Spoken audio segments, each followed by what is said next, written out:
വിനയാകുന്ന വിനായകൻ. ഇതാദ്യമായിട്ടല്ല വിനായകൻ ഇങ്ങനെ വിവാദങ്ങൾ നിറഞ്ഞു നിൽക്കുന്നത്. പക്ഷേ നിരന്തരമായിട്ട് ഒരു പൊതുശല്യമായി നമ്മുടെ നടൻ വിനായകൻ മാറുന്നൊരവസ്ഥ. കഴിഞ്ഞ ദിവസം കൊല്ലത്തെ ഒരു പഞ്ചനക്ഷത്ര ഹോട്ടലിൽ നിന്ന് മദ്യപിച്ച് ബഹളമുണ്ടാക്കിയതിന് പോലീസ് വിനായകനെ അവിടെ നിന്ന് പിടിച്ചുകൊണ്ട് വരേണ്ട ഒരു അവസ്ഥയുണ്ടായി. പോലീസ് സ്റ്റേഷനിൽ വെച്ചിട്ടും വിനായകൻ ഈ ഒരു വാക്കേറ്റം എന്ന് പറയുമ്പോൾ പോലീസുകാരുടെ അടക്കം വളരെ മോശമായ ഭാഷയിലൊക്കെ പ്രതികരിക്കുകയും പോലീസ് സ്റ്റേഷൻ തലകൊണ്ട് ഞാൻ ഈ വാതിലൊക്കെ ഇടിച്ചു പൊളിക്കും തുടങ്ങിയ ആക്രോശവും ഒക്കെ നടത്തി. എന്തായാലും ഒരു വിദേശ വനിതയടക്കം മോശമായി വിനായകൻ അസഭ്യം പറഞ്ഞു എന്നുള്ള കാര്യങ്ങളും കുടുംബവും അടക്കം ഹോട്ടൽ നിൽക്കുന്ന സമയത്ത് വളരെ മോശമായ ഭാഷയിൽ അവരോട് പ്രതികരിച്ചു എന്നുള്ളതൊക്കെയാണ് പറയുന്നത്. എന്തായാലും വിനായകനെ നമുക്ക് ഒരു രീതിയിലും ഒരു ഇഞ്ച് പോലും സപ്പോർട്ട് ചെയ്യാൻ പറ്റാത്ത അവസ്ഥയിലേക്ക് ഒരു പബ്ലിക് ന്യൂസൻസ് ആയിട്ട് വിനായകൻ മാറുകയാണ്. അതെ അതെ അങ്ങനെ തന്നെയാണ് തോന്നുന്നത്. കാരണം നമുക്കറിയാം നേരത്തെ ഇന്റർവ്യൂവിലും മറ്റു കാര്യങ്ങളിലും ഒക്കെ ഈ പറയപ്പെടുന്ന പുള്ളിയോട് ആൾക്കാർക്ക് ഒരു ആരാധന ഉണ്ടായിരുന്നു. പക്ഷെ അതിനുശേഷം പുള്ളി ഒരുപാട് വിവാദമായ പരാമർശങ്ങളൊക്കെ പുള്ളി നടത്തിയിട്ടുണ്ട്. എനിക്ക് പല സ്ത്രീകളുമായിട്ട് ബന്ധമുണ്ട്, ഞാൻ അവരുമായിട്ടൊക്കെ ലൈംഗിക ഇതിലെ മീറ്റുവിന്റെ വിഷയങ്ങളൊക്കെ വന്നപ്പോഴത്തേക്ക് പുള്ളി കുറെ വിവാദ പരാമർശങ്ങളൊക്കെ നടത്തി. അത് ആരെയാണ് ഇപ്പോൾ എല്ലാ സ്ത്രീകളും അടച്ചാക്ഷേപിക്കുകയാണോ, അല്ലെങ്കിൽ എല്ലാ സ്ത്രീകളും വിനായകനോട് കിടന്നിട്ടുണ്ട്, അങ്ങനെ ആ ഒരു ലെവലിൽ ഞാൻ ഒരുപാട് സ്ത്രീകളുടെ കൂടെ കിടന്നിട്ടുണ്ടെന്ന രീതിയിലൊക്കെ പുള്ളി പറയുകയും അത് വിവാദമായപ്പോൾ പുള്ളി പറഞ്ഞാൽ ഞാൻ അങ്ങനല്ല ഉദ്ദേശിച്ച രീതിയിൽ പറയുകയൊക്കെ ചെയ്തിട്ടുണ്ട്. അപ്പോൾ അത് സ്വബോധത്തോടെ ചെയ്ത കുറെ കാര്യങ്ങളാണ്. എന്നാൽ ഇപ്പോൾ നമ്മളിപ്പം അറിയാം, നമ്മൾ അദ്ദേഹത്തിന്റെ ജയിലർ എന്നൊക്കെ പടം വിനായകനെ നമ്മൾ വളരെ ആരാധനയോടെ കണ്ടൊരു പടമാണ് ഈ കമ്മട്ടിപ്പാടത്തിലേക്ക് വിനായകന്റെ അഭിനയം. അപ്പം നമ്മൾ അദ്ദേഹത്തിന്റെ ഒരു നിറവോ അല്ലെങ്കിൽ അദ്ദേഹത്തിന്റെ ഇതിൽ നമ്മൾ അദ്ദേഹത്തിന്റെ കഴിവ് കണ്ടിട്ടാണ് മലയാളികൾ അദ്ദേഹത്തെ ഇഷ്ടപ്പെട്ടത്. അപ്പോൾ ഇന്ന് മലയാളികൾ നോക്കുന്നത് കഴിവാണ്, അല്ലാതെ സൗന്ദര്യമല്ല. മലയാളത്തിൽ നമുക്ക് തീർച്ചയായിട്ടും അത് പറയാൻ പറ്റും. പക്ഷെ വിനായകന്റെ സ്വഭാവം, നമ്മൾ മലയാളികൾക്ക് ഒരു കുഴപ്പമുണ്ട്, നമ്മൾ അവരെ ഒരു മോറൽ സൈഡ് നമ്മൾ എപ്പോഴും നോക്കും. ഇപ്പം ലാലേട്ടൻ്റെ ആയാലും മമ്മൂട്ടിയുടെ ആയാലും ശ്രീനാഥ് ഭാസിയുടെ ആയാലും ഷൈൻ ടോം ചാക്കോയുടെ ആയാലും നമ്മൾ ഇത്രയും അവരെ MDMA പിടിക്കുന്നു, അല്ലെങ്കിൽ അവരെ മോശമായിട്ട് ബിഹേവ് ചെയ്യുന്നു, ഒരു ആങ്കറോട് ഇറങ്ങി പോകാൻ പറയുന്നു, ആങ്കറുടെ മൊബൈൽ എറിഞ്ഞു പൊട്ടിക്കുന്നു, ഇതൊക്കെ കാണുമ്പോൾ മലയാളികൾക്ക് രോഷം കൊള്ളാൻ കാര്യം മലയാളികൾ അവരെ അങ്ങ് ആത്മാവിന്ന് സ്നേഹിക്കുന്നവരാണ്. അത് ഏത് നടനും ആയിക്കോട്ടെ, വിനായകൻ ആയിക്കോട്ടെ, ഷൈൻ ടോം ആയിക്കോട്ടെ. ഇപ്പോൾ ഷൈൻ ടോം ഒരു ന്യൂസൻസ് ആയി, ഒരു MDMA കേസായി, അല്ലെങ്കിൽ ഒരു കഞ്ചാവ് കേസായി മാറിയപ്പോൾ അടുത്ത കേസായിട്ട് ഇപ്പോൾ ജയ് പറഞ്ഞ പോലെ ഒരു സാമൂഹ്യമായിട്ട് അല്ലെങ്കിൽ ഒരു പബ്ലിക് ന്യൂസൻസ് ആയിട്ട് പൊതുശല്യമായിട്ട് പബ്ലിക് ന്യൂസൻസ് ആയി മാറുകയാണ് വിനായകൻ എന്ന് നമുക്ക് സംശയിക്കേണ്ടി. പറഞ്ഞതുപോലെ അതായത് ഈ ഷൈൻ ടോം ചാക്കോയുടെ കാര്യങ്ങളടക്കം പറഞ്ഞു. അതായത് നമ്മളൊക്കെ ആദ്യഘട്ടങ്ങളിൽ ഷൈനെതിരേക്കുള്ള ആദ്യ വിവാദങ്ങൾ ഉണ്ടാവുക, അല്ലെങ്കിൽ ഇവന്റെ എന്താണ് ഈ ഇന്റർവ്യൂലൊക്കെ കാണിച്ചു കൂട്ടുന്നതൊക്കെ കണ്ടെങ്കിലും അയാളുടെ ഒരു പ്രതിഭ മാനിച്ചുകൊണ്ടാണ് പലപ്പോഴും പോട്ടെ അയാൾ എങ്ങനെയാണ് എന്നൊക്കെ നമ്മൾ അങ്ങ് അഡ്ജസ്റ്റ് ചെയ്ത് പൊക്കൊണ്ടിരുന്നത്. വിനായകന്റെ കാര്യത്തിലും ഇതേപോലെ തന്നെ വളരെ ഈ പറഞ്ഞതുപോലെ സോ കോൾഡ് മാർജിനലൈസ് ചെയ്യപ്പെട്ട, അല്ലെങ്കിൽ കുറച്ചധികം വളരെയധികം കഷ്ടപ്പെട്ട് വന്ന ഒരു കുടുംബ പശ്ചാത്തലമാണ് വിനായകനുള്ളത്. അദ്ദേഹത്തിന്റെ പ്രതിഭ കണ്ട് അദ്ദേഹം ഏത് ജാതിയിൽപ്പെട്ട ആളാണെന്നോ അദ്ദേഹത്തിന്റെ നിറം എന്താണെന്നോ നോക്കിയിട്ടല്ല, അദ്ദേഹം സിനിമയിൽ ചെയ്തു വെച്ചിരിക്കുന്ന ക്യാരക്ടർ, അദ്ദേഹത്തിന്റെ പ്രതിഭ എത്രത്തോളം ഉണ്ട് എന്ന് വിളിച്ചു പറയുന്നതായിരുന്നു. സംസ്ഥാന ചലച്ചിത്ര അവാർഡ്, മികച്ച നടനുള്ള സംസ്ഥാന ചലച്ചിത്ര അവാർഡ് കിട്ടിയ നടൻ കൂടിയാണ്. കമ്മട്ടിപ്പാടമാകട്ടെ, പിന്നെ ഏറ്റവും ഒടുവിലായിട്ട് ഇറങ്ങിയ സൂപ്പർ ഹിറ്റ് രജനീകാന്തിന്റെ ചിത്രം ജയിലറിനകത്തെ ഒരു സൂപ്പർ വില്ലനായിരുന്നു വിനായകൻ. അങ്ങനെ വിനായകന്റെ മൈലേജ് കൂടി നിൽക്കുന്ന ഒരു സമയത്താണ് വീണ്ടും വിവാദങ്ങളുടെ ഒരു പെരുമഴയിലേക്ക് സ്വയം ഈ നായകൻ എടുത്ത് ചാടുന്നത്. അല്ലെങ്കിൽ പോകുന്ന വള്ളിയെല്ലാം അങ്ങോട്ട് കയറി പിടിക്കുന്ന ഒരു സ്വഭാവം. അതെ, അതായത് നമ്മൾ കഴിഞ്ഞ ദിവസം എനിക്ക് 2-3 മാസങ്ങൾക്ക് മുൻപാണ് ഇദ്ദേഹം മറ്റേ നഗ്നതാ പ്രദർശനം നടത്തി. അതായത് ഫ്ളാറ്റിന്റെ മുന്നിൽ വഴക്കും ബഹളവും തെറിവിളിയും കാരണം അത് ക്വസ്റ്റ്യൻ ചെയ്ത ഫ്ളാറ്റിലുള്ള മറ്റ് ആൾക്കാരെ, നെയ്ബർ ഫ്ളാറ്റുകാരെയൊക്കെ തുണി പൊക്കി കാണിക്കുകയും തുണി അഴിച്ച് കാണിക്കുകയും ഞാൻ അങ്ങനെ ചെയ്യണം ഇങ്ങനെ ഇന്ന് കണ്ടോടാന്നൊക്കെ പറഞ്ഞ് അങ്ങനെ ഒരു രീതിയിലുള്ള ഒരു എന്താ പറയുന്നത്, അതിനൊരു മുഴുക്കുടിയന്റെ ഒരു ലെവലിലേക്ക് പുള്ളി മാറിയിരിക്കുന്നു എന്നുള്ളതാണ്. അത് കഴിഞ്ഞിട്ടാണ് ഇപ്പോൾ കുറച്ച് നാൾക്ക് ശേഷം ഇതായിപ്പോ അത് നമ്മൾ ആ വീഡിയോ കാണുമ്പോൾ ഞെട്ടും. പുള്ളി സ്വന്തം തല കൊണ്ട് പോലീസ് അവിടുത്തെ ആ ഒരു ഭിത്തിക്കിട്ട് ഇടിക്കുകയാണ്. അതേ കണ്ടോ. അപ്പോൾ ആ പോലീസുകാർ വളരെ മാന്യമായിട്ട് അഭിനയിക്കുന്നത്. സാറേ ഇങ്ങനൊന്നും ചെയ്യരുത് സാറേ എന്ന് പറയുന്നവരെ കാണിച്ചു തരാം, ഞാൻ ഇടിച്ച് പൊളിക്കും, ഇവിടുത്തെ എല്ലാം തകർത്ത് കളയും ഞാൻ. എന്നിട്ട് അവിടുത്തെ ഒരു വനിതാ SIയോടോ അല്ലെങ്കിൽ വനിതാ CPയോടോ ഒക്കെ ചോദിക്കുന്നുണ്ട്, ആണിനെയും പെണ്ണിനെയും കണ്ട് തിരിച്ചറിയാൻ പറ്റൂ, പെൺശരീരം തിരിച്ചറിയാം. അപ്പോൾ അവര് ഒഴിഞ്ഞു മാറുകയാണ്, ഒരു വിവാദം ആക്കണമെന്ന് വെച്ചാൽ. അവർ പറയുന്നത് അത് നിങ്ങൾ എന്താ മിണ്ടാ നിൽക്കും, നിങ്ങളൊരു പോലീസ് ഓഫീസർ അല്ലേ. അങ്ങനെ പുള്ളി ഈ ലോകത്തല്ല ജീവിക്കുന്നത്. പുള്ളിയെ ഇനി മയക്കുമരുന്നാണോ കള്ളാണോ കഞ്ചാവാണോ എന്ന് ഇനി പുള്ളിയെ വൈദ്യപരിശോധനയൊക്കെ നടത്തി വിധേയനാക്കിയാലേ ഒന്ന് വിശദമായ പരിശോധന എന്ത് തന്നെ ആയാലും ഈ ഒരു നടനാണ് പുള്ളി. ഈ നടനെന്ന നിലയിൽ അറിയപ്പെടാനാണല്ലോ കലാകാരന്മാർ ആഗ്രഹിച്ചത്. പക്ഷെ പുള്ളിയൊക്കെ എന്താണ് ഇങ്ങനെ തുടങ്ങുന്നതെന്ന് എനിക്ക് മനസ്സിലാകാത്ത ചെയ്യും. തീർച്ചയായിട്ടും പറഞ്ഞ ആദ്യഘട്ടങ്ങളിലേക്ക്, അതായത് ഭാര്യയുമായിട്ടൊക്കെയുള്ള പ്രശ്നങ്ങളിൽ ഭാര്യ തന്നെ വിളിച്ച് ഫ്ളാറ്റിൽ ബഹളം ഉണ്ടാക്കുന്നു എന്നൊക്കെ പറഞ്ഞതിന്റെ അടിസ്ഥാനത്തിൽ പോലീസ് ഫ്ളാറ്റിൽ ചെന്നിട്ട് വിനായകനെ കൈയോടെ പൊക്കിയെടുത്തുകൊണ്ട് വരുന്ന ഒരു അവസ്ഥയൊക്കെ ഉണ്ടായി.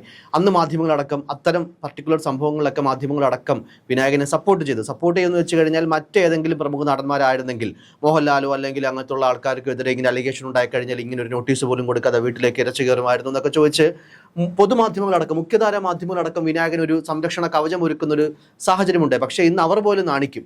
അന്ന് ആ വാർത്തകൾ കൊടുത്ത അല്ലെങ്കിൽ ഏതെങ്കിലും രീതിയിൽ ഡിബേറ്റുകളിലടക്കം വിനായകനെ സംരക്ഷിച്ചു പിടിക്കാനായിട്ട് ശ്രമിച്ച മാധ്യമങ്ങളടക്കം ലജ്ജിക്കുന്ന അവസ്ഥയിലേക്ക് വിനായകന്റെ ഒരു ഗ്രാഫും വിനായകന്റെ ഒരു സ്റ്റാൻഡേർഡും താന്നിരിക്കുന്നുള്ളതാണ്. ഇത് വിനായകന്റെ വിവാദങ്ങളെ പറ്റി വിനായകൻ എടുത്തുണ്ടാക്കിയിരിക്കുന്ന ശല്യങ്ങളെ പറ്റിയും പറയുകയാണെങ്കിൽ നമ്മുടെ ഈ എപ്പിസോഡ് തന്നെ പോരാതെ വരും. കാര്യം അത്രമാത്രമുണ്ട്. നമ്മുടെ ഉമ്മൻചാണ്ടി നമുക്ക് ഏവർക്കും പ്രിയങ്കരനായിട്ടുള്ള ഒരു രാഷ്ട്രീയ പാർട്ടിയുടെ പ്രതിനിധി എന്നുള്ള നിലയ്ക്കല്ല, നമ്മുടെ സംസ്ഥാനം കണ്ടിട്ടുള്ളത് വെച്ചിട്ട് തന്നെ ഏറ്റവും ജനപ്രീതിയുള്ള ജനപ്രിയനായിട്ടുള്ള ഒരു മുഖ്യമന്ത്രി. അദ്ദേഹം മരിച്ചപ്പോൾ പോലും ഒരിക്കലും ഒരു വ്യക്തി XY ഇപ്പോൾ ഉമ്മൻചാണ്ടി എന്നുള്ള ഒരു വ്യക്തി മരിച്ചാൽ ഒരിക്കലും പറയാൻ പാടില്ലാത്ത ചില കാര്യങ്ങളൊക്കെ പറഞ്ഞുകൊണ്ട് ഉമ്മൻചാണ്ടിയെ പോലും മോശമായി ചിത്രീകരിക്കുന്ന ചില പരാമർശങ്ങൾ ചില ലൈവിലൊക്കെ വരുന്നൊരവസ്ഥയുണ്ടായി. അത് കണക്ക് ശാരിക സൂചിപ്പിച്ചതുപോലെ മീറ്റു വിവാദം, ഇതുപോലെ ഈ നമ്മൾ ആ ദൃശ്യങ്ങളടക്കം കണ്ടതാണ്. അതായത് കൊച്ചിയിലെ ഫ്ളാറ്റിൽ നിന്ന് എതിർവശത്തുള്ള ഫ്ളാറ്റിലെ ആൾക്കാരെ വലിയ ഒച്ചപ്പാടും ബഹളത്തോടും കൂടി അസഭ്യം പറഞ്ഞുകൊണ്ട് തുണി പൊക്കി കാണിക്കുകയാണ്. പച്ച മലയാളത്തിൽ പറഞ്ഞാൽ നഗ്നതാ പ്രദർശനം നടത്തുകയാണ് വിനായകൻ അവിടെ. ശരിക്കും ആ സമയത്തൊക്കെ എൻ്റെ ഒരു അഭിപ്രായം വിനായകന് ശരിക്കും കിട്ടേണ്ട നിയമ നടപടികൾ അദ്ദേഹത്തിനെതിരെ ഉണ്ടായിട്ടില്ല എന്നുള്ളതാണ് എന്റെ നിലപാട്. അത് കറക്റ്റ്. വേടൻ പറഞ്ഞ പോലെ ഇരട്ട നിയമം പലയിടത്തും അവിടെ സംഭവിച്ചത് കൊണ്ടാണ് ഇയാളൊക്കെ ഇത് ആവർത്തിക്കുന്നത്. അപ്പൊ അയാൾ ചിന്തിക്കുന്നത് എന്താ, ഞാൻ ഇതിനു മുമ്പ് പല പ്രശ്നങ്ങളും ഉണ്ടാക്കിയിട്ടുണ്ട്, പക്ഷെ എനിക്കൊരു വിഷയങ്ങളും ഇല്ല. സത്യത്തിൽ ഇവനെയൊക്കെ സാറെന്ന് വിളിച്ച് അതിസംബന്ധ കാര്യം എന്താണ് ചെയ്യുന്നത്? ഇന്ന് കഴിഞ്ഞ ദിവസം ഇന്നലെ ഈ സംഭവം നടക്കുമ്പോൾ കാണിച്ച ഈ വീഡിയോ ഔട്ട് പുറത്തായപ്പോൾ അതിനകത്ത് സാറെന്നാണ് പോലീസുകാർ, SI ഉൾപ്പെടെയുള്ള ആൾക്കാർ, CP ഉൾപ്പെടെ ഇവനെയൊക്കെ സാറെന്ന് എന്തിനാ വിളിക്കുന്നത്? അത് പോലീസുകാരുടെ ഒരു ഗതികേടാന്ന് പറയേണ്ടി വരും. നമുക്ക് പലപ്പോഴും എന്ത് കാര്യത്തിലാണെങ്കിലും നമ്മൾ പച്ചയ്ക്ക് പറയുകയാണെങ്കിൽ അമ്മയിൽ കൊന്നാൽ പോലും രണ്ട് പക്ഷമുള്ള നാടാണ് നമ്മുടേത്. അതുകൊണ്ട് തന്നെ ഒരു പ്രമുഖ നടനെ ഇനിയിപ്പോൾ എന്തെങ്കിലും പോടാ എടാ വാടാ എന്നൊക്കെ വിളിച്ചു കഴിഞ്ഞാൽ ഇനി അങ്ങനെയൊക്കെ ഇവരെയൊക്കെ വിളിക്കാമോ, ഇവരെയൊക്കെ ബഹുമാനിക്കേണ്ടതൊക്കെ ചോദിച്ച് നാളെ ഏതെങ്കിലും ഓൺലൈൻ ചാനലുകാർ തന്നെ എടുത്ത് ഉടുക്കുമോ എന്നുള്ള പേടി കൊണ്ടായിരിക്കും. അതുകൊണ്ട് എന്താ സംഭവിക്കുന്നത്? ഇപ്പൊ അയാളുടെ കരിയർ നശിപ്പിക്കുകയോ നന്നാക്കുക അയാളുടെ ഇഷ്ടം. ഇയാളൊരു പബ്ലിക് ന്യൂസൻസ് ആയി. ഇപ്പോൾ പഞ്ചനക്ഷത്ര ഹോട്ടലിൽ, കൊല്ലത്തൊരു പഞ്ചനക്ഷത്ര ഹോട്ടലിലാണ് ഈ പ്രശ്നങ്ങൾ ഉണ്ടായത്. അത് മാനേജറുമായിട്ട് തർക്കത്തിനിടയ്ക്ക് ഇയാൾ കയറി ഇടപെടുകയും പിന്നീട് അത് വഴക്കിലേക്ക് കലാശിക്കുകയും ചെയ്തതാണ്. അത് പിന്നെ ഇയാൾക്ക് ബോധമില്ല എന്നുള്ളതിന്റെ ഒരു ഏറ്റവും വലിയ ഉദാഹരണമാണ് ആ ഒരു വീഡിയോ. നമ്മൾ അതെന്തായാലും നന്നായി ആ വീഡിയോ ജനങ്ങളിലേക്ക് എത്തിച്ചത്. കാരണം ഇല്ലെങ്കിൽ ഇയാൾ പറഞ്ഞുണ്ടാക്കുന്ന വേറെയൊക്കെ ആയിരിക്കും, പോലീസിന്റെ പെടുത്തി എന്നൊക്കെ പറയാം. പക്ഷേ പോലീസ് വളരെ മാന്യമായിട്ട് ഇയാളുടെ ബിഹേവ് ചെയ്യുന്ന വീഡിയോസ് ആണ് അതിനകത്ത് കാണുന്നത്. അതോടൊപ്പം ഇയാളെ കുറിച്ച് വേറൊരു കേസ്, ഹൈദരാബാദിലെ എയർപോർട്ടിൽ ഇതുപോലെ പ്രശ്നങ്ങൾ ഉണ്ടാക്കിയിട്ട് ജീവനക്കാരോട് എന്തെങ്കിലും കാര്യങ്ങൾ അനുസരിക്കാൻ പറയുമ്പോഴാണ് നീ ആരാടാ ഇത്, ആ ഒരു രീതിയിലേക്ക് വരുമ്പോഴാണ് കാര്യങ്ങൾ വഷളായി മാറുന്നത്. അപ്പൊ പുള്ളി അവിടെ ഷട്ടൊക്കെ ഊരി പ്രതിഷേധിച്ചു, ഷട്ടൂരി ലോബിയിൽ കുത്തിയിരുന്നു. അവസാനം CSF വന്നാണ് പുള്ളി അറസ്റ്റ് ചെയ്ത് പോലീസിന് കൈമാറുന്നത്. പ്രതിഷേധത്തിന്റെ ഭാഗമായിട്ട് തറയിലേക്ക് കുത്തിയിരിക്കുന്ന ഒരു അവസ്ഥ ഉണ്ടായി. എന്തായാലും പല രീതിയിൽ എന്ന് വിവാദങ്ങളിലെ ഒരു നായകനായിട്ട് മാറുന്ന വിനായകനാണ്. വിനായകൻ ഒരു വിനയായിട്ട് മാറുകയാണ്. അതാണ് ശരിക്കും സത്യം. ഇപ്പൊ ഈ നടന്മാരൊക്കെ ഒരുതരം എല്ലാവരും നമുക്ക് ആക്ഷേപിക്കുക, അല്ലെങ്കിലും കഴിവുള്ളതാണ് എന്നുള്ളതാണ് അതിൽ ഏറ്റവും വലിയ സങ്കടകരം എന്ന് പറയുന്നത്. ഇപ്പൊ നമ്മുടെ ശ്രീനാഥ് ബാസി അല്ലെങ്കിൽ ഷൈൻ ടോം ചാക്കോ, ഈ പറയുന്ന ആര് തന്നെയാലും ഇപ്പൊ സമീർ താഹിറിനെയൊക്കെ അറസ്റ്റ് ചെയ്ത് കഴിഞ്ഞു. ഇവരൊക്കെ കഴിവുള്ള സംവിധായകരും എഴുത്തുകാരും നടന്മാരും ഒക്കെയാണ്. പക്ഷേ അതിന്റെ കൂട്ടത്തിൽ ഇപ്പോൾ ഒരാൾ കൂടിയായി വിനായകൻ. നമുക്കറിയാം അയാൾ എന്തോ ആയിക്കോട്ടെ, പക്ഷെ അയാളുടെ സൗണ്ട്, അയാൾക്ക് മാത്രം അഭിനയിക്കാൻ പറ്റുന്ന കുറേയധികം കഥാപാത്രങ്ങൾ നമുക്ക് സമ്മാനിച്ചിട്ടുണ്ട്. ഈ കമ്മട്ടിപ്പാടം ആയാലും ജയിലർ ആയാലും ജനറെ തമിഴന്മാർ പോലും അദ്ദേഹത്തെ ഇഷ്ടപ്പെട്ടു. മനസ്സിലായോ എന്ന ആ ഒരു ഡയലോഗും കാര്യങ്ങളൊക്കെ പുള്ളിക്ക് മാത്രം ചെയ്യാൻ പറ്റുന്നതുകൊണ്ടാണ് അത്ര ഒരു ബ്രഹ്മാണ്ഡ ചിത്രത്തിൽ രജനീകാന്ത് എന്ന് പറഞ്ഞ മഹാനടന്റെ ഒരു ബ്രഹ്മാണ്ഡ ചിത്രത്തിൽ അദ്ദേഹത്തോടൊപ്പം തോളൊപ്പം നിൽക്കുന്ന ഒരു വില്ലൻ കഥാപാത്രം ചെയ്യാനുള്ള ഒരു കഴിവ് അല്ലെങ്കിൽ ഒരു അവസരം കിട്ടുക, അത് അതിമനോഹരമായി അവതരിപ്പിക്കുക, അത് സക്സസ് ആവുക എന്ന് പറയുന്നത് ചില്ലറ കാര്യമല്ല. സോ വിനായകൻ ഓഫ് കോഴ്സ് അദ്ദേഹം വളരെ കഴിവുള്ള നടനാണ്. പക്ഷെ അത് ഇങ്ങനെയുള്ള കാര്യങ്ങൾ ചെയ്തുകൊണ്ട് മലയാളികളുടെ അല്ലെങ്കിൽ അദ്ദേഹത്തെ ആരാധിക്കുന്ന പേഴ്സണാലിറ്റീസ് അല്ലെങ്കിൽ അദ്ദേഹത്തിന്റെ ആരാധകരെ മുഴുവൻ നിരാശയിലാക്കുന്ന തരത്തിലുള്ള പ്രകടനമാണ് ഇങ്ങനെയുള്ളവർ കാണിക്കുന്നത്. പണം കൂടി പോകുന്നതുകൊണ്ടാണോ, പദവി കൂടി പോകുന്നതുകൊണ്ടാണോ, പ്രശസ്തി കൂടി പോകുന്നതുകൊണ്ടാണോ എന്ന് എനിക്ക് അറിഞ്ഞുകൂടാ.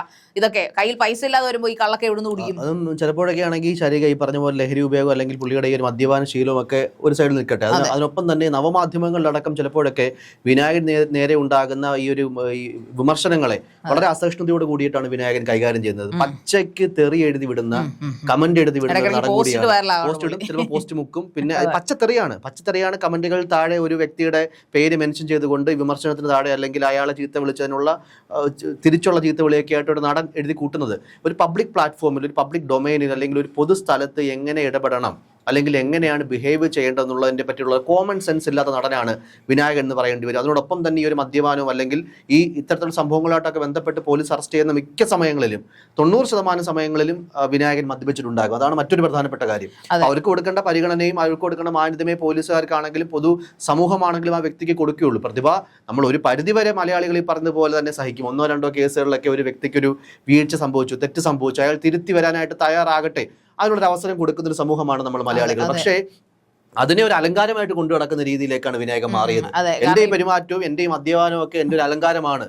അതെ, ഇപ്പൊ ജയ് നേരത്തെ സൂചിപ്പിച്ചല്ലോ, ഇതിന്റെയൊക്കെ ഒരു വളം വെച്ച് കൊടുക്കുന്നത് നമ്മുടെ നിയമങ്ങൾ തന്നെയാണ്. വേടൻ നേരത്തെ നമ്മുടെ പ്രിയപ്പെട്ട ഗായകൻ, റോക്ക് ഗായകൻ, ഇപ്പോൾ വൈറൽ ഗായകനായ വേടൻ സൂചിപ്പിച്ച പോലെ ഇരട്ട നിയമം, ഇരട്ട നീതി ആയതുകൊണ്ടാണ് ഇതെല്ലാം സംഭവിക്കുന്നത്. മറിച്ച് സാധാരണക്കാരനാണ് പഞ്ചനക്ഷത്ര ഹോട്ടലിലെ വാതിക്കെ പോയി ജസ്റ്റ് ഒന്ന് കാർക്കിച്ച് തുപ്പിയാൽ അവനെ അപ്പം തന്നെ മറ്റേ FIR ഇട്ട് ജയിലിൽ കൊണ്ടിടും. ആ ഒരു നിയമമാണ് ഇവിടെ. മറിച്ച് അത് വിനായകനാണ് ചെയ്യുന്നതെങ്കിൽ, അത് ഷൈൻ ടോം ആണ് ചെയ്യുന്നതെങ്കിൽ, അത് ഈ പറയുന്നത് ശ്രീനാഥ് ഭാസിയാണ് ചെയ്യുന്നതെങ്കിൽ ഇതൊന്നും സംഭവിക്കില്ല. ഇവൻ ഷൈൻ ടോമിനെ പോലും ആദ്യം കൊക്കൈൻ കേസിൽ വെറുതെ വിട്ടതാണ്. ഇപ്പോൾ ഷൈൻ ടോമിനെ നിവർത്തിയില്ലാത്തതുകൊണ്ട് മാത്രമാണ് അതും വിട്ടിരിക്കുന്നത് എങ്ങോട്ടാണ്, ഡി അഡിക്ഷൻ സെന്ററിലേക്കാണ്. അദ്ദേഹത്തെ ജയിലിൽ അടച്ചിട്ടില്ല. അപ്പോൾ അതിന് മുമ്പ് വരെ അദ്ദേഹത്തിന് മാനസികമായിട്ട് പ്രശ്നമൊന്നും ഇല്ലായിരുന്നു. പക്ഷേ ഇത് കേസ് മുറുകുമെന്ന് കണ്ടപ്പോൾ അദ്ദേഹം ഡി അഡിക്ഷൻ സെന്ററിലേക്ക് പോയിരിക്കുന്നു. അദ്ദേഹം സ്വയം പറയാണ് ഞാൻ പൊയ്ക്കോളാം എന്ന് പറയുന്നു. സോ ഇതൊക്കെയാണ് നമ്മുടെ നാട്ടിൽ നടക്കുന്ന. കലാകാരനായിക്കോട്ടെ, പൊളിറ്റീഷ്യൻ ആയിക്കോട്ടെ, നമ്മുടെ സമൂഹത്തിന് ന്യൂസൻസ് ആകുമെന്ന് തോന്നിയാൽ ഈ പറയപ്പെടുന്ന വലിയ ശിക്ഷയൊന്നും കൊടുക്കുന്നില്ലെങ്കിലും ഒരു മാതൃകാപരമായ ശിക്ഷയെങ്കിലും കൊടുത്ത് ഇവരെയൊക്കെ അച്ചടക്കത്തിന്റെ പാതയിൽ കൊണ്ടുവന്നാൽ മാത്രമേ ഈ പറയപ്പെടുന്ന കലയായാലും നോർമൽ കേസുകളായാലും നന്നാവത്തുള്ളൂ, നല്ല രീതിക്ക് പോകത്തുള്ളൂ. അതുകൊണ്ട് ഇങ്ങനെയൊക്കെ ശ്രദ്ധിച്ചാൽ നമ്മൾ മലയാളികൾക്ക് കൊള്ളാം. തീർച്ചയായിട്ടും വിനായകൻ ഈ പറഞ്ഞ പോലെ തന്നെ ഈ സിനിമാ സംഘടനകളടക്കം നിയന്ത്രിക്കേണ്ട, അല്ലെങ്കിൽ ഈ പറഞ്ഞ കണക്ക് എങ്ങനെയാണ് ഒരു ചിട്ടയോട് പെരുമാറേണ്ടത്, നടന് ചേരുന്ന കാര്യമല്ല എന്ന് പരാമർശം നടത്തേണ്ട, അല്ലെങ്കിൽ ഉന്നത ഈ സ്ഥാനങ്ങളിലൊക്കെ ഇരിക്കുന്ന അമ്മയടക്കം അല്ലെങ്കിൽ മറ്റ് അസോസിയേഷനിലടക്കമൊക്കെ വിനായകനെ പറഞ്ഞ് പഠിപ്പിക്കേണ്ട സമയം കൂടി അതിക്രമിച്ചിരിക്കുകയാണ്. കാര്യം തൻ്റെ ഈ ഒരു രീതി, മാൻഡ്രസങ്ങളൊക്കെ തൻ്റെ പ്രൊഫഷനെ പോലും ബാധിക്കുമെന്നൊരു ചിന്തയുണ്ടായാലും ഒരുപക്ഷെ വിനായകൻ മാറാനുള്ളൊരു സാധ്യതയുണ്ട്. പക്ഷെ അവരും കൂടെ തിരുത്തപ്പെടേണ്ടതാണ്. വിനായകനും തീർച്ചയായിട്ടും ഒരു സ്വയം ഒരു വിലയിരുത്തണം. ഞാൻ ഇങ്ങനെ പെരുമാറുന്നതൊക്കെ ശരിയാണോ എന്നുള്ളൊരു സ്വയം വിലയിരുത്തൽ വിനായകൻ ഉണ്ടാകണം. ഈ വേടനെ പോലെയൊക്കെ തന്നെ എന്തായാലും വേടൻ സംബന്ധിച്ചിടത്തോളം തന്റെ തെറ്റ് തിരിച്ചറിഞ്ഞു എന്നുള്ളതാണ് വീണ്ടും ആ തെറ്റ് ആവർത്തിച്ച് പറയുന്ന, നിങ്ങൾ അനുകരിക്കരുതെന്ന് പറയുന്ന ഒരു വേടൻ ഒരു സൈഡിൽ നിൽക്കുകയും തന്റെ തെറ്റുകൾ നിരന്തരമായിട്ട് ചെയ്യുകയും ആവർത്തിക്കുകയും അതെന്തോ വലിയ ഗ്ലോറിഫൈ ചെയ്യേണ്ട കാര്യമാണ് എന്ന് അഹങ്കരിക്കുകയും ചെയ്തൊരു വിനായകൻ ഒരു സൈഡിൽ നിൽക്കുകയാണ്. എന്തായാലും വിനായകൻ എന്ന് പറയുന്ന ഒരു വ്യക്തി, അദ്ദേഹത്തിന്റെ പ്രതിഭയെ നമ്മൾ പലപ്പോഴും കണ്ടതാണ്. എന്തായാലും ഇനിയും നല്ലൊരു നടനായിട്ട് തുടരാനും അല്ലെങ്കിൽ അത്ര നിരവധി വേഷങ്ങൾ അദ്ദേഹത്തെ തേടി എത്തുന്നുണ്ട്. പക്ഷേ അതിനോടൊപ്പം തന്നെ നല്ലൊരു മനുഷ്യനായി ഒരു പൊതുസമൂഹത്തിലൊക്കെ മാതൃകയാക്കാൻ പറ്റുന്ന ഒരു വ്യക്തിത്വമായി ഒരുപക്ഷെ വിനായകൻ ഇനിയും തിരിച്ചു വരട്ടെ എന്നുള്ളതാണ് നമ്മൾ ആഗ്രഹിക്കുന്നത്.